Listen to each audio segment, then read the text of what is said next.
Welcome back to UnCloned 10. My name is Audria Richmond, and I am your marketing and launch strategist. I would like to welcome you back to this 10-part series. We are now in part 4. Now, if you are returning, welcome. And if this is your first time tuning into this series and you like, man, how do I get part 1, 2, and 3? All you gotta do is click the link in the description section wherever you may be watching this video.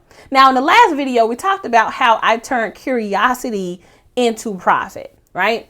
But in this video, we're going to talk about how the math just don't add up sometimes. And so here I am at the top of my game in Memphis. I'm getting really, really good at photography.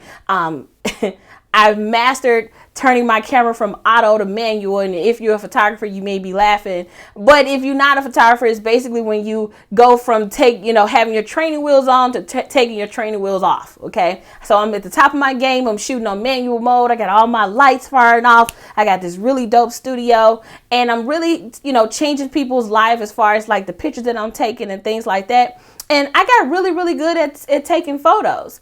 But it comes a time in your business because when you get really good at a skill, like you learn something, you master it, you get really, really good at it, you never think about the money side, because at this time I didn't know anything about marketing. I didn't know half the stuff I know now. And so back then, all I could think about was, okay, here I am doing all of these things. I'm marketing, telling people. In my mind, I'm like, my form of marketing was, I'm pubbing this on Facebook. I got them deals. I got them specials. Holla at your girl. Let your girl take your photos. So that was my way of marketing. I call it hustle man marketing.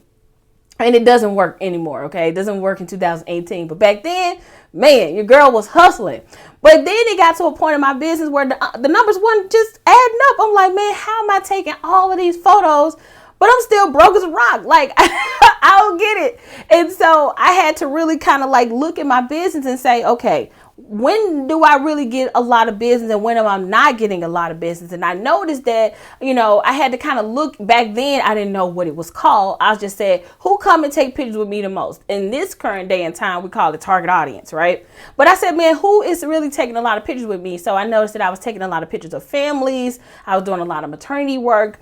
And and I was just looking at the numbers and I was like, man, I need to really change my pricing and get to a point where I can stay profitable. And I need to ramp up my marketing, and I can't keep depending on word of mouth. I can't keep depending on people to promote me. So it moves me to my next point in the lesson in this video is you have to plan for money to come into your business. Money is just not going to magnetically attract itself to you just because you are dope, or just because you're creative, or just because you have a good product or service that people want. In order to really take your business to the next level, you have to plan for money to come into your business. Okay, so that's the lesson in this video. In the next video, we're going to talk about how you can stop waiting on opportunity and start creating it. I hope you are enjoying this 10-part video series. I'll see you tomorrow in part 5. Again, if you are joining us for the first time, make sure you click the link in the description so you can continue this series. If you have been following this series, you know where I'm going to be at. I'm going to see you tomorrow. Thank you so much for watching and have a beautiful day. Peace out.